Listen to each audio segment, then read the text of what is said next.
أعوذ بالله من الشيطان الرجيم بسم الله الرحمن الرحيم الحمد لله رب العالمين والصلاة والسلام على سيدنا محمد وعلى آله وأصحابه أجمعين اللهم علمنا ما ينفعنا وانفعنا بما علمتنا وزدنا علما نافعا يا كريم. Bizler bugün Lavaqih Anvar al-Qudsiyya fi bayani Uhudil Muhammadiyya kitabının 5. dersine keldik. 3. vesiyet. El-ahdu thalithu fi fi'lil khayri li yustanna bihi. 3. vesiyet, жақсы амалдарды басқа біреулер ерсін деп, сол амалды басқалар қайталасын деп, және басқаларға сол амалымыз сүннет болсын деп, жақсы амалдарды жасау жайында өсиет. Ухида алейна ал-ахдул ам мин расулиллахи саллаллаху алейхи вассалам. Пайғамбарымыз саллаллаху алейхи вассалам бізден жалпы серт алды. Не нәрсеге? Аннакуна фи а'малил khayri min ahlir ra'ilil awwal. Жақсы амалдарда, сауап амалдарды жасауда алғашқы қатарда болу, алғашқы сапта болу, бірінші адамдардан болу, бірінші болып жасайтын, бірінші болып ұмтылып тұратын адамдардан болу. Фанабда би фи'лил khayri qabla an-nasi musara'atan lil khayri. Сөйтіп жақсылыққа асығу бабынан, жақсылыққа асыққан халде адамдардан, басқа адамдардан бұрын бірінші бастап кетеміз жақсы амалды. Бірінші көршім жасасын, сосын мен жасаймын, немесе бірінші анау жасасын, сосын мен жасаймын деп күтіп жүрмей. Бізде де кейде болып жатады ғой. Намазын неге бастамайсың десең, анау досым бастасын, сосын мен бастаймын деп жатады. Жоқ, біреуді күтпеңіз. Ол сіздің сауабыңыз, ол сіздің ақыретіңіз, ол сіздің өміріңіз ол. Ертең бір-біріңіз үшін жауап бермейсіз. Соны айтып жатыр. Валиястанна бинан-нас. Және бізден басқа адамдар бұны сүннет қылып алу үшін, адамдар осыған еру үшін, осы жасаған амалымызға басқалар еру үшін. Кей кезде қарайсыз, екі досы бір-бірін күтіп жүреді. Қашан анау жасайды екен деп. Сонымен екеуден естемей қалады, жасамай қалады.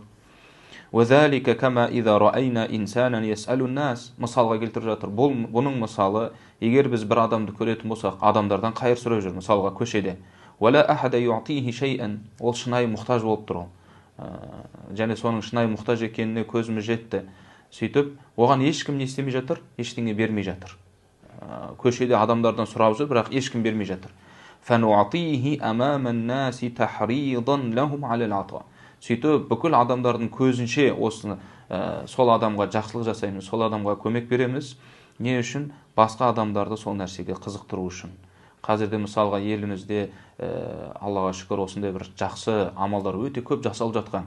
Біреудің жаңағындай еміне жәрдем беріліп жатыр, біреуге жағдай жоқ, біреуге пәтер алынып жатыр. Осындай нәрселерді біз не істеуіміз керекпіз? Қайта көрсетіп, көбірек көрсетіп жасауымыз керекпіз басқаларға. Не үшін? Олар да сол бізге қарап еріп сол нәрсені жасау үшін. Тахридан лахум алал ата вала нуатихи сирра. Бұндай садақаларды біз жасырын бермейміз. Немесе бұндай жақсылықтар тек садақа ғана емес, жалпы бұндай басқа адамдар еру керек болған сауап амалдарды біз не істемейміз? Жасырын жасамаймыз. Және бұл адамға жасырын бермейміз. Ва казалика нахрис ала ан нақума мин ал-лейли мин аввали ма яқау ат-таjalli. Қараңыз.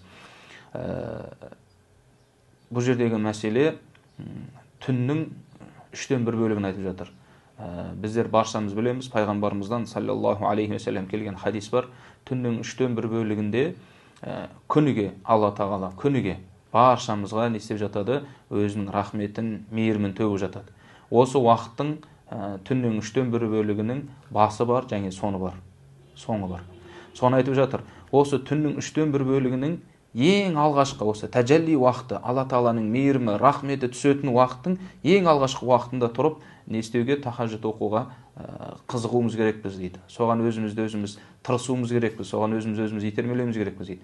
Енді мысалға кейбір адамдар құптаннан кейін, ұйықтағаннан кейін түннің 3-тен 1 бөлігінің алғашқы уақытында тұра алмауы мүмкін.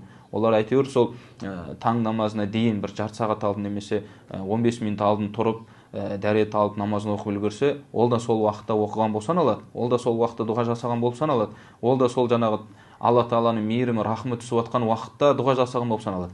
Бірақ оның алғашқы уақыты бар, ең алғашқы, сол кірген уақыты бар. Соны айтқысы келіп жатыр. Ва юнадил хаққу та'ала. Бұндай уақытта, бұндай мейірім уақытында Алла Тағала не дейді? Қараңыздар, күніге түннің соңғы 1/3 бөлігінде Алла Тағала бізге бүйтіп айтады екен. Әл мин саилин фа уатияху су'лаху. Менен сұрайтындар бар ма, мен оны сұраған берейін дейді. Қараңыз, біздің сұрағанымыз бар ма? Өзімізге үнілейік, өзімізге қарайық. Біздің сұрайтынымыз бар ма? Ондай болса Алла Тағала айтып отыр. Кәне сұра, мен берем деп жатыр. Бірақ қай уақытта? Уақыты белгілі. Осы уақыттың алғашқы уақыты келген кезде, егер сіз шынайы мұқтаж болып тұрсаңыз, осы уақытты күтіп, алғашқы уақыты кірген бетте сол уақытта дұға жасасын деген айтып жатыр. Әл мин мустағфирин фа агфира лаху. Менен күнәсінің кешірілуін сұрайтын адам бар ма, мен оның күнәсін кешірейін дейді. Біз күнәміздің кешірілгенін қалаймыз ба? Онда болса осы уақытты күтейік, осы уақытқа асығайық, осы уақытқа ынтазар болайық. Әл мин мубталан фа уатияху. Бір бәлеге, бір сынаққа, бір қиындыққа жолыққан адам бар ма, мен оның қиыншылығын кешіріп жіберейін дейді. Қараңыздар, демек бізде күніге осындай бір керемет уақытымыз бар екен. Біз осы уақытымызды бекер өткізіп алмауымыз керекпіз. Және де ұстазымыз Абдуссалам Шаннар айтатын еді. Түнде кей кезде сондай бір жағдай болады. Түнде ұйықтап жатқан кезде еріксіз өзің оянып кетесің. Білмейсің, не нәрсе оятқан сен білмейсің. Сен өзімен өзің ояндың. Осындай кезде сен білгің дейді. Сені оятып жатқан Алла Тағала. Сол уақытта, сол берекелі уақытта, Алла Тағаланың мейірімі түскен уақытта Алла Тағала сені оятып жатыр. Және сенің даусыңды естігісі келіп оятып жатыр дейді. Сол кезде көзіңді ашқаннан кейін ең кішкентай амал Аллаға бір зікір айтпастан ұйықтама дейді. Қайтадан көзін жауып жатып қалма дейді. Тұрған кезде көзіңді ашып Субханалла ва бихамди. Субханалла, Субханаллахил азим. Осы екі сөзді айтып жатып қалыңыз, тым болмағанда. Осы сөзді естігеннен кейін келесі күн Алла Тағала сізді тағы да оятады. Сіз уже не істейсіз? Екі мәрте зікір айтасыз. Одан кейін үшінші күні 3 мәрте зікір айтасыз. Төртінші күні бұл сізге әдет болып қалады, не істейсіз? Еріксіз тұрып дәрет алып 2 ракағат намаз оқитын боласыз. Алла Тағала сізді қалап жатыр, сіздің даусыңызды естігісі келіп жатыр.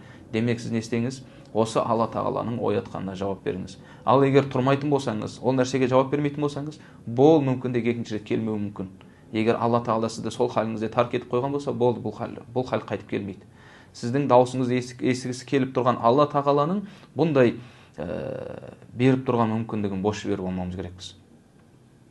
إلى آخر ما ورد في ذلك من أول ثلث الآخر من الليل في أغلب التجليات التي كان النبي صلى الله عليه وسلم يتهجد وقتها.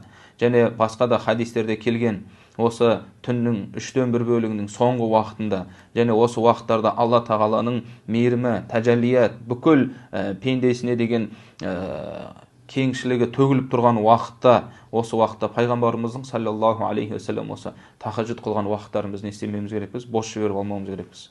Кама ашара илейхи қаулуху та'ала.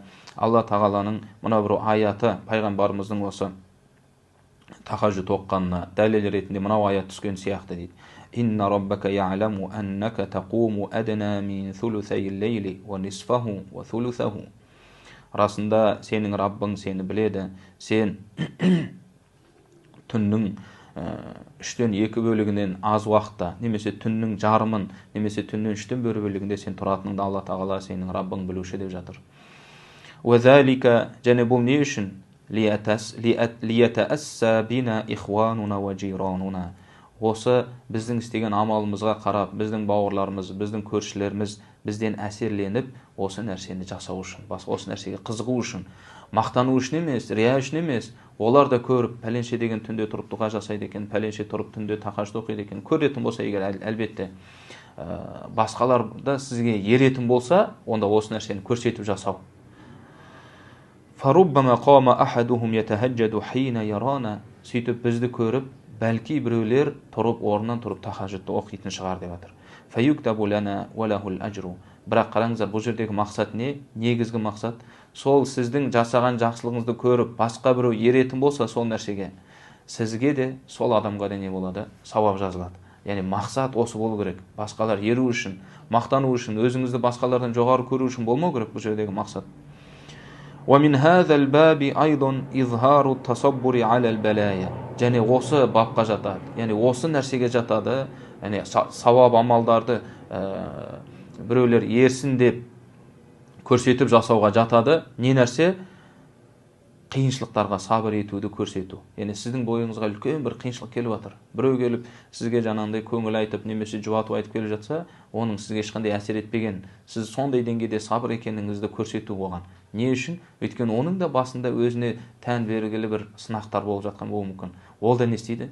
Мынау кісі осындай қиыншылық келіп жатқан кезде, осындай көркем сабыр етіп жатқан болса, онда мен неге сабыр етпеймін деп ол адам ол да не істей бастайды?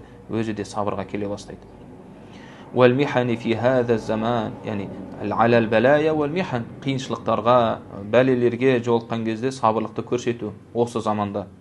ليتأسى الناس بنا في الصبر وعدم التسخط және біздің сабыр етуімізде басқа адамдар бізге еру үшін, әсерлену үшін, және Алла Тағаланың тағдырына ашуланбау, яғни ренжімеу, қапа болмауға не істеу? Үйрену үшін басқалардан. فإن رأينا الصبر بلغ حده енді ал егер бізге дейді осы сабырдың шегіне жеткен болатын болсақ, яғни әр адамның сабыры әртүрлі. Бір адамға өте қатты қиыншылық келіп, сабырының шегіне жеткен болса, не істейді? Сабырсыздықпен ашулануды көрсетпейміз ол кезде. Ол кезде не нәрсені көрсетеміз? Азхарна ад-дафа хатта яртафиа. Бізден осы қиыншылықтың, бәленің кетіруін сұрап, Алла Тағаладан сұрап не істейміз? Әлсіздігімізді көрсетеміз Алла Тағалаға. Яғни дұға жасаймыз, жалбарынамыз. Кама вақа ли Айюба алейхиссалам. Айюб алейхиссалам, Алла Тағаланың пайғамбарларының бірі Айюб алейхиссаламға болған оқиға сияқты. فعلم أنه ينبغي لكل عامل أن يستر عمله ما استطاع. Енді қараңыз, осы жерден біздің білетін нәрсеміз, біреуге көрсету керек, біз не үшін ғана? Бір ғана мақсат болу керек. Біреуге көрсетудегі бұл біздің істегенімізді басқалар еріп, біздің істеген жақсылығымызды басқаларда істеу үшін. Осы мақсатта ғана. Осыдан біздің үйренетіміз, біздің білетініміз فعلم أنه ينبغي لكل عامل أن يستر عمله ما استطاع. Әрбір сауап амал жасаушы адамға, әрбір жақсылық жасаушы адамға шамасы келгенше жасап жатқан жақсылықтарын істеу керек, жасыру керек. Тек қана илля фи махаллин юқтада бихи фи фи'лихи ва фи кайфиятихи валлаху а'лам. Тек қана басқаларға көрсету керек, қай кезде ғана?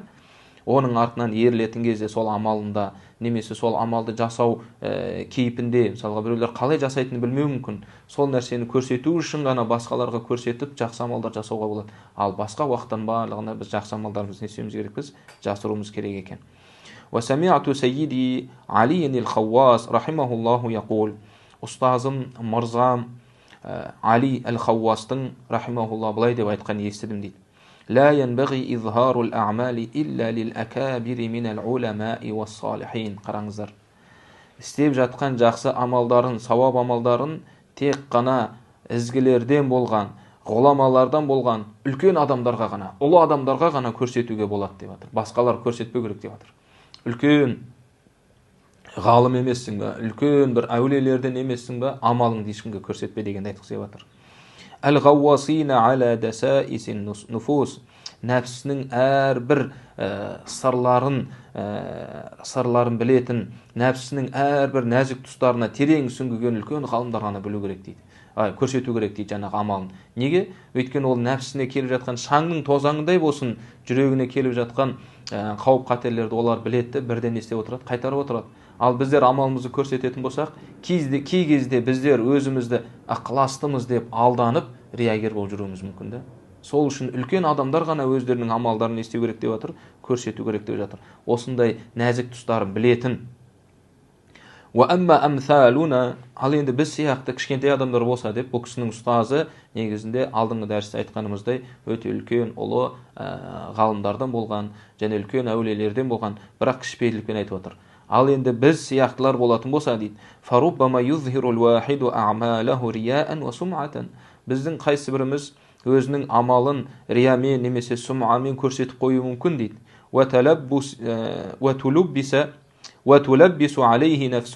Және оның нәпсі оған естейді, шатастырып қояды. Көрдіңіздер ме? Бізге нәпсіміз кейде бізді алдап, рия мен сумаға кіріп тұр біздің нәпсімізге. Бірақ жоқ, сен мұхлиссың, сен ықыластысың деп бізді алдап не істеп қояды? Бізге көзбояушылық көрсетіп қояды екен. Сөйтіп не деп айтады? Нәпсі оған. Расында ол ықыласты емес, бірақ нәпсі оған айтып жатыр, алдап айтып жатыр. Қараңыздар. Иннака бихамдиллахи минал мухлисин. Аллаға шүкір, сен ықыласты адамдардансың деп айтады. وإنما تظهر هذه العبادة ليقتدي بك الناس. Сен бұл ғибадатты адамдар ерсін деп қана көрсетіп жатсың дейді. Бірақ ішіңде ар жағында кішкентай жүректің төрінде не нәрсе тұр? Басқалардың мақтағаны қуандырып тұр да бізді. فينبغي لمثل هذا, бұндай адамдарға, жаңағы рияны шатастырып алатын, нәпсісіне алданып қалатын адамдарға міндетті нәрсе не болады? أن يمتحن نفسه بما لو جاء أحد يفعل ذلك الخير. Қараңыз, бұл жерде өте керемет нәрсені айтып жатыр. Адам егер өзінің ықыласты, ықылассыз ба, немесе тәкаппар ба, тәкаппар емес па, немесе жалпы жүрегінде қандай да бір жүрек дерттерінің біреуі бар ма, жоқ па, соны білу үшін не істеу керек? Үнемі өзін өзі емтиханға салып тұру керек. فينبغي لمثل هذا, бұл сияқты адамдарға міндетті нәрсе أن يمتحن نفسه, өз нәпсін өзі емтиханға салсын дейді. Үнемі біз өзіміз не істеп отыруымыз керекпіз? Сынап отыруымыз керекпіз. Өзіңді ықыластымын деп ойлайсың ба? Осы ықыласқа өзіңді сына. Өзіңді тәкаппар емеспін, кішіпейілмін деп ойлайсың ба? Онда өзіңді осы кішіпейілдікке сынап қой арасында. Қалайынан сынасын деп жатыр? بما لو جاء أحد يفعل ذلك الخير. Қараңыз, сіз бір жақсы амал жасап жатсыз, сауап амал жасап жатсыз. Одан кейін мына жақтан тағы да бір адам келді де, дәл сіз жасап жатқан жақсы амалдарды ол да жасап жатыр. Содан кейін не болды? وَيَنْقَادَ النَّاسُ لَهُ مِثْلَهُ أَوْ أَكْثَرَ مِنْهُ.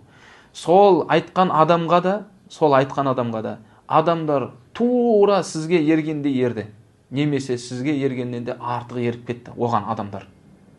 Қараңыз, сіз бір жақсы амал жасадыңыз, тура сол жақсы амалды басқа біреу жасады.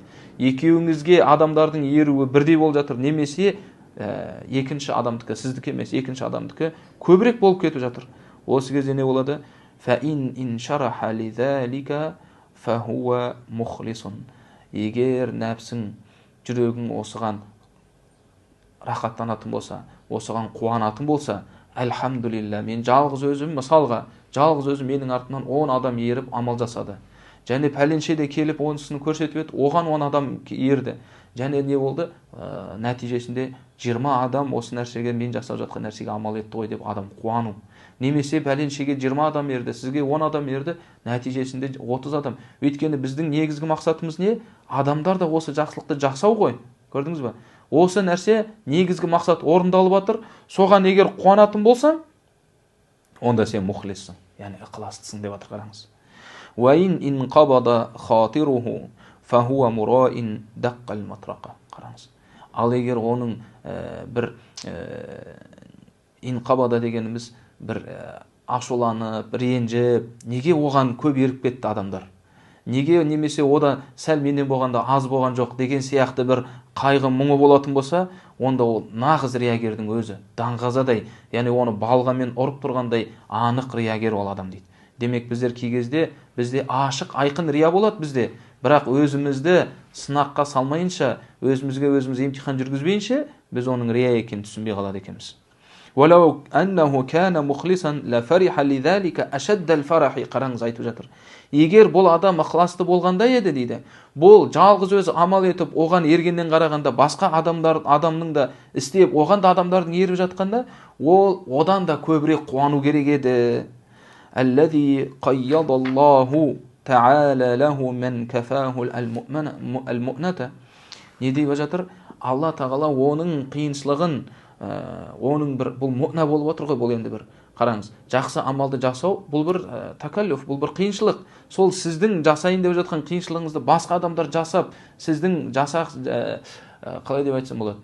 Сіздің жауапкершілігіңізді басқа адам орындап беріп жатса, сіз оған қуануыңыз керексіз да? Яғни сіз үйіңізде бір жұмыс істейін деп жатсыз, бір шаруа істейін деп жатсыз. Сол шаруаны басқа адам келіп істеп беріп жатса, сіз оған қуанасыз ғой. Альхамдулилля, қайта не дейсіз, оған рахмет айтасыз.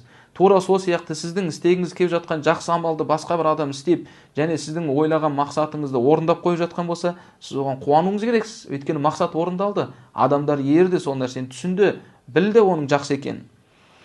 Одан кейін қараңыз, біріншіден осылай бір сынап болады, нәпсі бізді алдайды. Екіншіден тағы да бір басқа жол бар, нәпсінің алдауы. ثُمَّ إِنْ قَالَتْ لَهُ نَفْسُهُ. Екінші мәртеде нәпсі оған былай деп алдайды. Қараңыздар, өте нәзік тұстар, бұның барлығынан біз не істей бермейміз, мән бере бермейміз. إِنَّمَا تَشَوَّشْتُ لفوات الخير العظيم الذي كان يحصل لك من حيث هو خير. Қараңыз, менің ренжіген себебім дейді, менің ашуланған себебім бұл өзі асылында жақсы іс қой, сауап амал. Мен сауап амал жасап, және менің артынан адамдар еретін болса, ол адамдардың жасаған сауаптарындай сауап маған да жазылады. Енді осыны басқа адам істеп қойып жатыр ғой. Сен осы сауаптан құр қалғандығың үшін мен қайғырып жатырмын деп нәпсіміз бізді алдайтын болса дейді. Яғни қараңыз, екінші мәрте нәпсіміз бізді алдап жатыр. Жоқ, қайғыру керек, ол дұрыс. Өйткені сенің сауабыңды басқалар алып қойды деп айтып жатыр да. Осылайынан нәпсің алдайтын болса, фәлияқуллаха, ондай болса ол адам нәпсіне былай деп айтсын дейді. Инни муатамидун аля фадлиллахи ла алал а'мал. Өте маңызды керек нәрсе. Қазіргі кезде баршамыздың, бәлки көпшілігіміздің жүрегімізге дерт болып жатқан осы шығар бәлки. Қараңыз, біз осы сөз айтуымыз керекпіз. Мен Алла тағаланың фазилетіне, мен Алла тағаланың мейіріміне, мен Алла тағаланың рахыміне арқа сүйемін. Мен амалыма арқа сүйемеймін деп айтамыз дейді нәпсімізге. Қараңыз, осылайша біз нәпсімізді не істейміз? Жеңіп кетеміз да. Яғни мен бір намаз оқып қойдым, түнде тахажжуд оқып қойдым, менің осы тахажжудым неге кіргізеді, жәннатқа кіргізеді деп сенбеуіміз керекпіз біздер. Біз амалымызға арқа сүйемейміз, біз Раббымызға арқа сүйеміз. Егер Раббымыз осы менің түндегі оқыған тахажжудымды қабыл алған болса, мен жәннатқа кіргізеді. Егер қабыл алмаған болса, жәннатқа кіргізбейді. Сондықтан бұл амалдың барлығы, егер рия, уджуб, сумға кіретін болса, еш пайдасы жоқ. Осыны айтқысы келіп жатыр. Демек, негізгі мақсат адамдардың еруі жақсылықта жарысуы ғана болу керек. Болды, басқа еш нәрсе емес. Енді осы нәрсе орындалды ма? Болды, біз соған риза болуымыз керекпіз, қуануымыз керекпіз. Әлхамдулилля, адамдар бұл жақсы амал жасап жатыр. Енді сіз басқа ешкім жасамаған басқа жақсы амал жасаңыз, адамдар еру үшін де.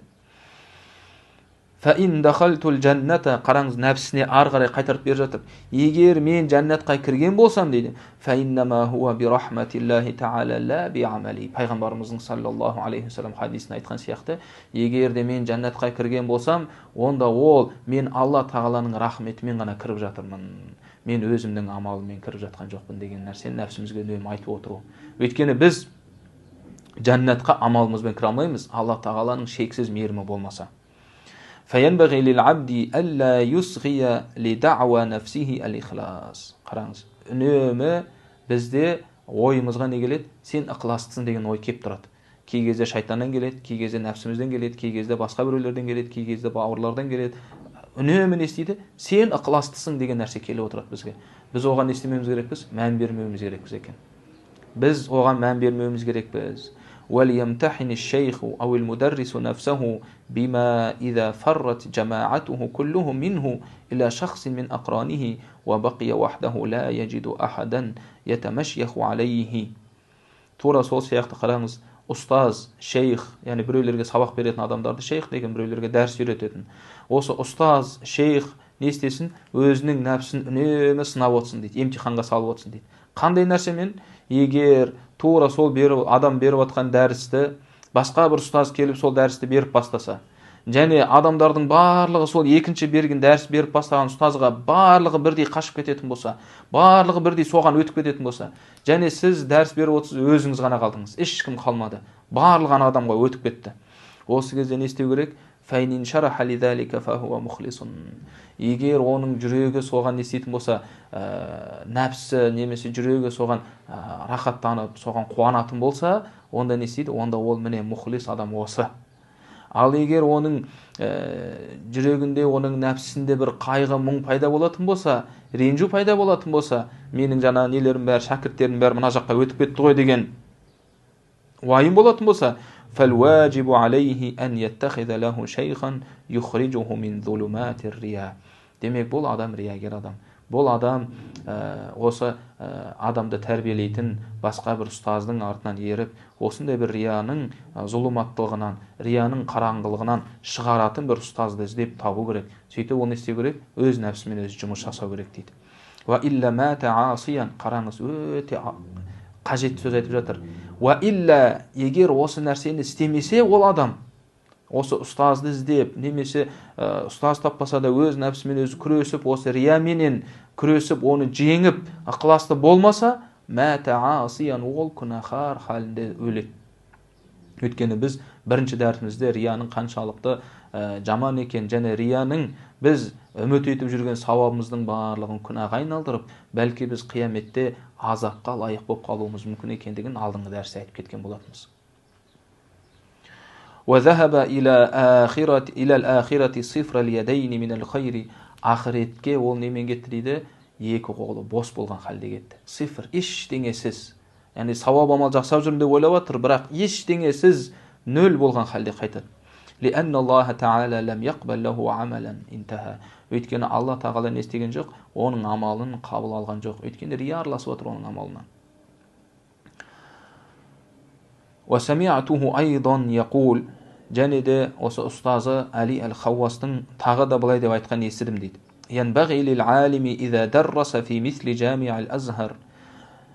Мұғалім, ұстаз, егер Әл-Азхар мешіті сияқты мешіттерде дәріс беретін болса, не істеу керек? Ән юхаррира ниятаху қабла залика. Дәріске бармастан бұрын өзінің ниетін не істеу керек? Жақсылап қарап алу керек дейді. Яғни кез келген адам дәріс беретін кезде не істеу керек? Ниетіне қарау керек. Бұның ниеті шынайы Алла үшін бе, жоқ басқа нәрсе үшін бе? Бірақ неге Әл-Азхар мешітін арнайы айтып жатыр? Өйткені қазір себебін түсіндіреді, қараңыздар. وَلَوْ مَكَثَ سِنِينَ بِلَا إِقْرَاءٍ. Қараңыз, егер осы ниетін туралай алмай, бірнеше жылдар ол дәріс бермей отырып қалған болса да, дәріс бермей қойсын, ол бірінші ниетін туралавасын деп отыр. Яғни қараңыз, бүгін дәріс берейін деп барса, барайын десе, жүрегінде не тұр?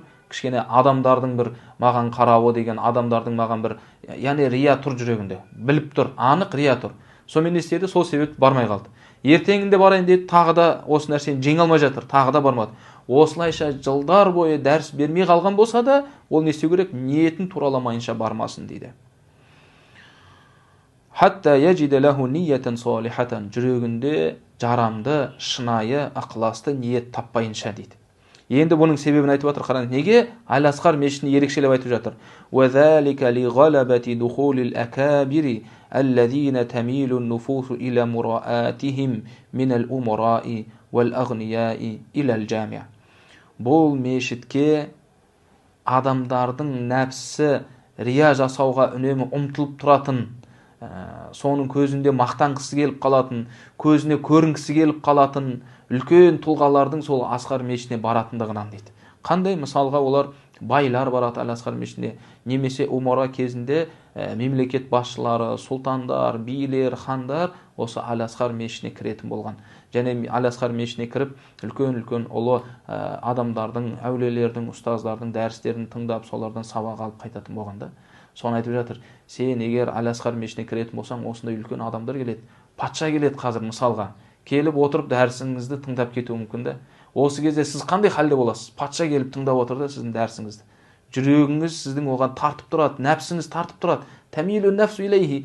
Еріксіз жаңағы патша келген кездегі айтқан дәрістеріңіз, уағыздарыңыздың халі өзгере бастайды. Бұл адамның рия араласқандығына дәлел болады. Соны айтып жатыр, осы нәрсені әбден туралап, дұрыстап, жақсылап шықсын деп жатыр. وكان الإمام النووي إذا درس في المدرسة الأشرفية بدمشق. Енді қараңыз, имам Науауи, Алла Тағала ол кісіні рахмын алсын, үлкен ұстаздарымыздың бірі.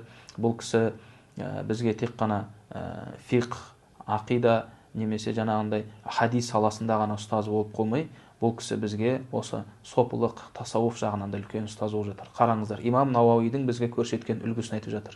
Міне осындай үлкен адамдар, ұлы тұлғалар не істеген? Рия деген нәрсемен үнемі күресте болған адамдарда. Осыны айтып жатыр. Имам Науауи дейді, Димашқ, яғни қазіргі Дамаск қаласында, сол жерде біздің Әл-Азхар мешіті сияқты, ол жерде де Әл-Мадраса Әл-Ашрафия деген болған. Сол яғни бір үлкен бір медресе, білім орталығы, сол жерде бүкіл жаңағындай Шам елдерінің сабақтары сол жерде жүретін болған. Және ол жерге Әл-Азхар мешітіне келген сияқты, ол жерге де патшалар, сұлтандар келетін болғанда. Сөйтіп имам Науауимен не болды? وكان الإمام النووي إذا درس في المدرسة الأشرفية بدمشق. Осы Дамаск қаласындағы Ашрафия медресесінде дәріс беретін болса, юси ат-талабата алла яджиу даф'атан вахидатан. Шәкірттері көп бұл кісінің. сол кезде айтып отыр, шәкірттеріне бір мезетте келмесін деп өсиет етеді екен. Яғни бөлініп келіңдер. Бірінші 10 адам келсін, одан кейін 10 адам келсін, 10 адам кеткеннен кейін тағы келесі 10 адам келсін деген сияқты осындай бір мезетте келетін болса, өйткені мыңдаған адамдар алдында отырған кезде не болады? Адамның жүрегіне, нәпсісіне әсер етеді бұл нәрсе. Сол үшін хауфан мин кибарил халақа, көрдіңіз бе? Халқа мин кибарил халқа. Осы мәжілістің үлкен болып кетуінен қорқып дейді. Яғни үлкен ұлы мәжіліс болып кетуінен қорқып, бөлініп келіңдер деп айтатын болған дейді. وَكَانَ إِذَا دَرَّسَ جَلَسَ فِي عَطَفَةِ الْمَسْجِدِ وَيَقُولُ. Яғни егер сол мешітке кіріп дәріс беретін болса, мінбердің қасына немесе төрге, мешіттің төріне келіп отырып алмайтын болған. Бір бұрышқа, бір шет жаққа, адамдардың көп назары түспейтін жерге отырып дәріс беретін болған. Және не деп айтады? Уаяқул, былай деп айтатын болған дейді. Бұның барлығы сопылықтан. Қараңыздар бауырлар. Бұл кісі өзінің нәпсісін үнемі қадағалап жүрді. Үнемі үлкен әулиелердің бірі болған ғой бұл кісіде. Осындай себептермен.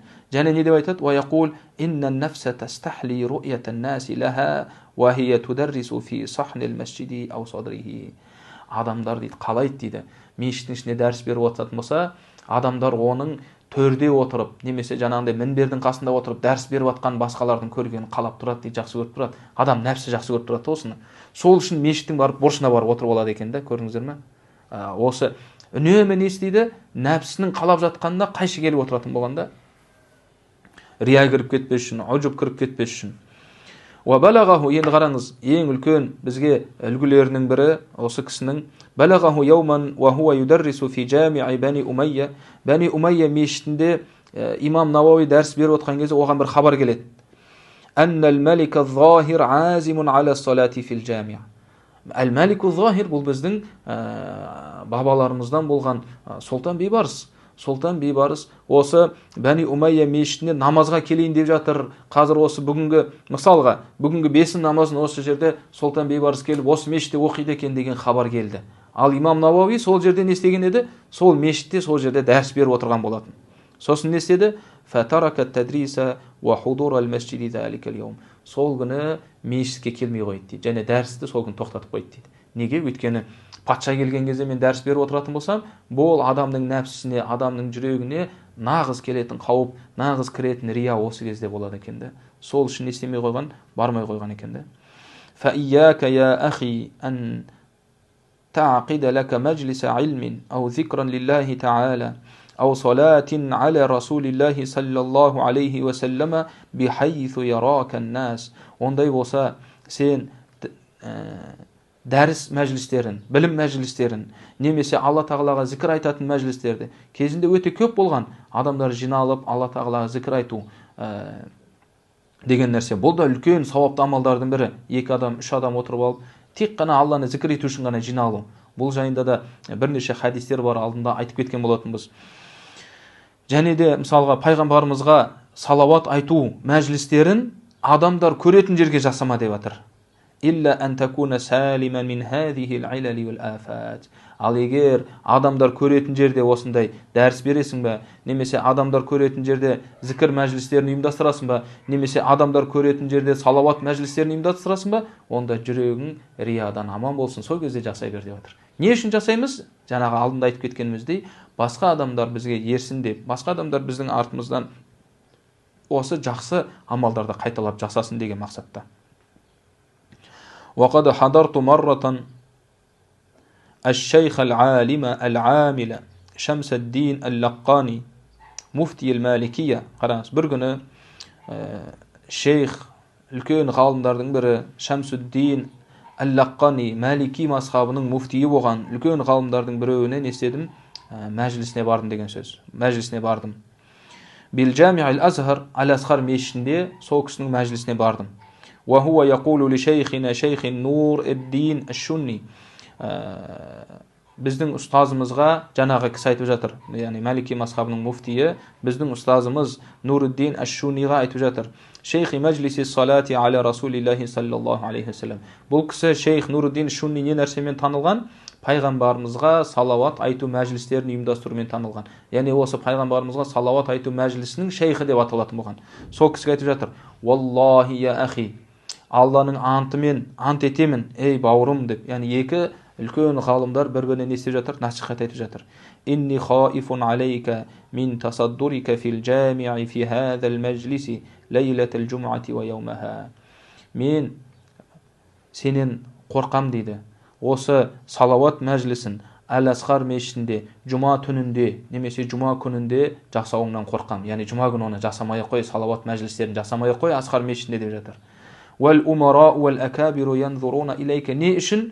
Сол күні жұма күні патшалар, үлкен адамдар, байлар барлығы келеді, саған қарап отырады осы мәжлісіңе деп жатыр. Ва я'тақидунака ала залика. Және саған деген үлкен бір жақсы ойға барады, үлкен бір сенімге барып қалады. Ва яқулуна шай'ун лиллахи ал-мадад. Яғни ұлықтау сөздерін айтады саған деп жатыр. Яғни бұл Алла үшін болып жатқан нәрсе, ықыласты болып жатқан нәрсе, ал-мадад деп жаңағындай осындай нелер айта бастайды дейді. Фаруббама малат нафсука иля хуббир риясати бидалика. Осындай жағдаяттарды көріп, нәпсің дүниеге немесе осындай бір басшылыққа жақсы көруге не істеуге мүмкін, ауытқып кетуі мүмкін дейді.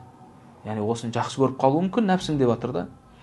Фа хасирта фи дуnya вал ахира. Сөйтіп, осы дүниеде де, ақиретте де бақытсыздыққа ұшырап қаласың деп жатыр. Яғни не деп жатыр? Бауырлық насихат айтып жатыр бір-біріне.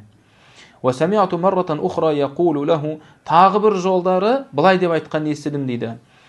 Иза фараган насу мин салатил джум'ати. Егер адамдар жұма намазын оқып болған болса, фасбир аля қираати суратил каф. Біз баршамыз білеміз, жұма күні Каф сүресін оқу бар екендігін.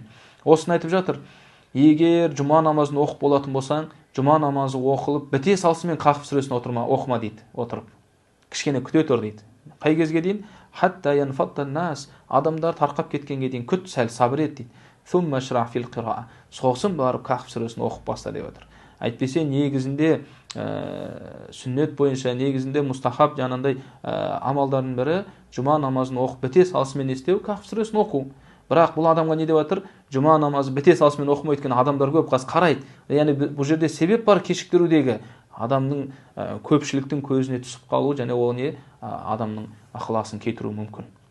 Fa inna an-nafsa tastahli ru'yata an-nasi laha fi dhalika al-mahfal al-'azim. Intaha. Өйткені осындай көп адамдар жиналған кезде адамның нәпсі басқалардың өзіне қарап тұрғанын, басқалардың өзінің назарын өзіне аударғанды қалап тұрады дейді. Сол үшін бұл нәрсені істеме дейді. Фa'алам я ахи залика. Осы нәрсені ондай болса білгін, ей бауырым дейді. Вa'мал бихи. Және осы нәрсеге амал еткін. Ва би хади хадайни садиқайни я ахи иқтадих. Осы сияқты, осы екі шыншыл бауырлар сияқты, осы сияқты адамдардың туралықтарына, осы сияқты кісілердің арттарынан еркін деп жатыр. Яғни шынайы өмірлердің барлығы бір Алла үшін болған адамдардан. Валлаху ятаваллаху дак. Алла Тағала сені тура жолға салсын дейді. Варауа Муслимун ан-Насаи ва Ибн Мажа. Енді осы айтқан өсиетке, сертке қатысты хадистер келтіре бастады.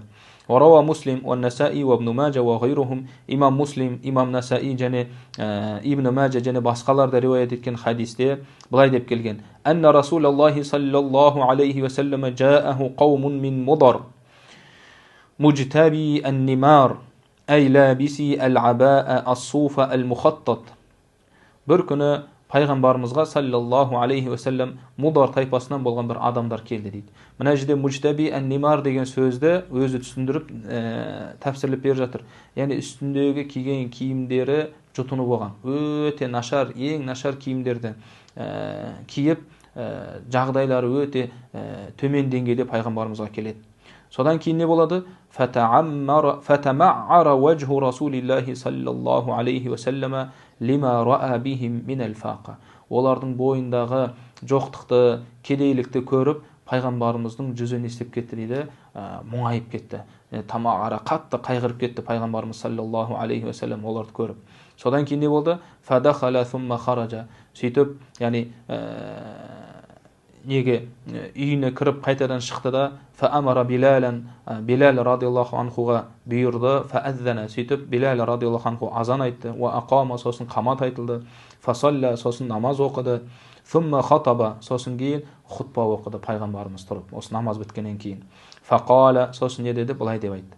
Я айюхан насу аттақу раббакум аллази халақакум мин нафсин вахида. Яғни Құран аяттарын оқып жатыр. Бұл Ниса сүресінің аяттары. Ила қаулихи, мынау аятқа келгенге дейін. Инналлаха кана алейкум рақиба, осы жерге келгенге дейін. Вал аят аллати фил хашр, және хашр сүресіндегі аяттарды оқыды. Яғни тақуалыққа меңзейтін аяттарды оқып жатыр пайғамбарымыз саллаллаху алейхи вассалам хутбада. Ваттақуллаха вал танзур нафсум ма қаддамат лиғад. Яғни осындай аяттарды оқып, сосын яғни бұл пайғамбарымыздың хутбасынан, осындай аяттардан адамдар нені түсініп жатыр? Пайғамбарымыз саллаллаху алейхи вассалам жаңағы адамдарға садақа беріңдер деген ишаратты түсініп, адамдар садақа бере бастады. Тасаддақа ражулун мин динарихи, бір адам өзінен бір динарын алып садақа берді.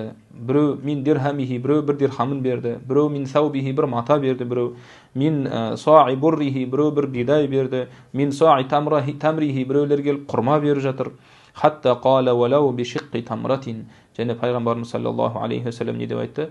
Тіпті бір құрмаймен болсын, немесе жарым құрмаймен болсын, садақа беріңдер деген сөзді айтты дейді. Сол кезде айтып жатыр, қала фажаа ражулун, сөйтіп бір кісі келді дейді. Минал ансар, ансарлықтардан болған бір кісі келді. Бисурратин, сондай бір әмиянмен келді, кәшілікпен. Кадат каффуху таъжизу анха, қолы оны көтере алмайтындай деңгейде келді дейді. Бәл қад ажазат, және оның қолы оны көтере алмай қалды дейді. Фататаба аннасу хатта сара кумайни мин таамин ва сиябин, яғни бұның осы амалын үлкен мөлшерде енді көтере алмайтындай деңгейде алтын әкеліп беріп жатыр, қараңыз, садақаға беріп жатыр. Бұны көрген кезде адамдар не істеді? Татаба, еріп кетті адамдар артынан. Бірінен кейін бір адамдар келіп садақа беріп кетіп жатыр. Хатта сара кумайни мин таамин ва сиябин, сөйтіп бұл екі үлкен екі үйінде жаңағындай не болды? Тамаққа, матаға толды дейді. Сосын не болды? Хатта тахаллала вajhu расулиллахи саллаллаху алейхи вассалам. Жаңағы кедей жағдай жоқ адамдарға не істеліп жатыр? Жағдай беріліп жатыр. Соны көріп пайғамбарымыздың саллаллаху алейхи вассалам жүзі нұрланып кетті дейді. Фақала расулуллахи саллаллаху алейхи вассалам, сосын пайғамбарымыз саллаллаху алейхи вассалам былай деп айтты дейді. Қараңыздар, бұны не үшін айтып жатыр? Жаңа бір адам үлкен көлемдегі ақшаны әкеліп бергеннен кейін басқа адамдар еріп кетіп жатыр ғой. Осыған қатысты айтып жатыр енді, қараңыздар. Ман санна фил ислами суннатан хасанатан фалаху ажруха ва ажру ман амила биха мин ба'дихи мин гайри ан янқуса мин уджурихим шай.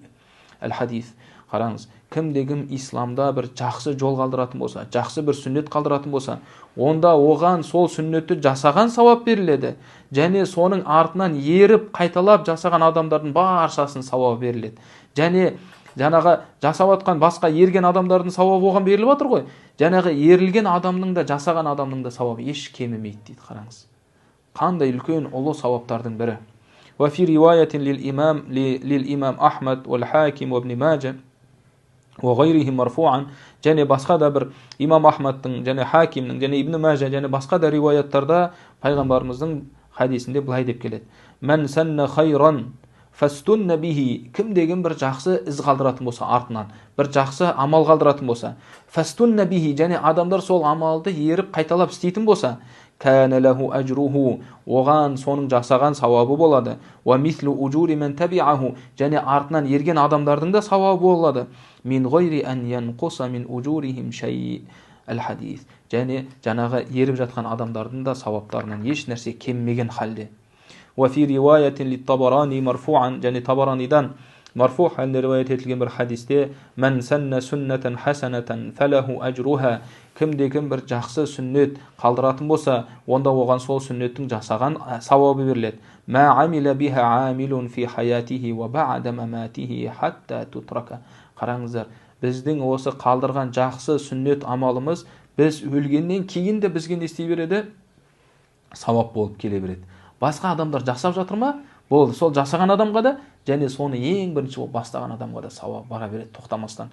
Қай кезге дейін? Хатта тутрака, сол амал толығымен тасталынғанға дейін. Яғни адамдар соны істемей тастап қойғанға дейін не болады? Оған жасаған адамдардың сауабы қияметке дейін бара береді екен. Яғни адам баласы өлгеннен кейін тоқтамай барып тұратын сауаптарының бірі не екен? Осы нәрсе екен. وروى ابن ماجه والترمذي وقال حديث حسن مرفوعا, және ибн Мажа, Тирмизи риwayat еткен хадистерде, және имам Тирмизи бұл хадисті хасан хадис деп жатыр. Мән ахя сүннатан мин сүннати, пайғамбарымыз саллаллаху алейхи вассалам айтып жатыр атынан, кімде-кім менің сүннетімді тірілтетін болса, Qad umitat ba'di, менен кейін өліп қалған, яғни менен кейін жасалынбай кеткен бір сүннет амалды тірілтетін болса, қазіргі заманда біз іздеуіміз керекпіз. Пайғамбарымыздың қандай сүннет амалы жасалынбай жатыр? Қандай сүннет амалы тасталып қойды? Міне осыны айтып жатыр. Осы сүннетті жасайтын болса, кана лаху минал ажри мислу ман амила биха. Және сол сүннетті тірілтіп, оның артынан басқа адамдар еретін болса, оған сол адамдардың да жасаған сауабы беріледі. Мин гойри айян қуса залика мин уджурихим шай'a. Және ол басқа адамдардың да сауаптарынан еш нәрсе кеммеген болады дейді. Ва ман ибтада'a бид'атан далалatan. Құдай сақтасын. Енді қараңыз, кімде-кім бұл дінде бір бидғатты ойлап шығаратын болса, Алла разы болмайтын, Алла елшісі разы болмайтын бір бидғатты ойлап шығаратын болса, ла ярдаха Аллаху ва расулуху, сол бидғатқа Алла және елшісі разы болмайтын бір діндегі жоқ нәрсені ойлап шығаратын болса, кана алейхи мислу аthami man амила биха. Құдай сақтасын. Біз ертең дүниеден өтіп кетсек те, осы бидғатты басқалар еріп жасап жататын болса, оның күнәсі бізге барып тұрады екен тоқтамастан. Алла сақтасын. Ла янқусу залика мин аузари наси шай'a. Сол бидғатты жасаған адамға да күнә жазылады, және сол күнә сізге де жазылады, ана адамның күнәсі ешбір кеммеген халде. Алла сақтасын. Ва ма'на ла ярдаха Аллаху ва расулуху. Енді қараңыз, түсіндіріп жатыр. Алла және Алланың елшісі разы болмайтын бидғат дегеніміз, әй ла яшхаду лаха китабун ва ла сүннатун биссихха. Оның дұрыс екендігіне, сол жасап жатқан амалдың дұрыс екендігіне не бір Құран, не бір хадис оған не болмайтын, куәлік келтірмейтін амал. Яғни Құранда және хадисте жоқ амал деп жатыр. وروى ابن ماجه والترمذي وغيرهما مرفوعا إن لهذا الخير خزائن ولتلك الخزائن مفاتيح. Қараңыз. Бұл жақсы сауап амалдардың несі бар дейді? Қазынасы бар дейді. Үлкен бір қазынасы бар.